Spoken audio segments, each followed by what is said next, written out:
There are very few families in Ireland who haven't been affected by cancer. Please continue to support the Irish Cancer Society's Daffodil Day.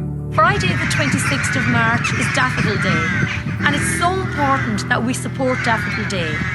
This is the second year that it will be virtual, and I think it's important for all of us that we support it in some way. The Irish Cancer Society have done fantastic work right throughout the pandemic. This Friday, please support Daffodil Day. But this year will be very different. Volunteers will not be able to take to the streets selling daffodil pins. Therefore, it's more important than ever that we support the Irish Cancer Society on one of its most important fundraising days of the year. The Irish Cancer Society is asking you, the public, to show your support this Friday by making a donation at www.cancer.ie. Your generosity this Daffodil Day will provide hope to everyone affected by cancer in Ireland.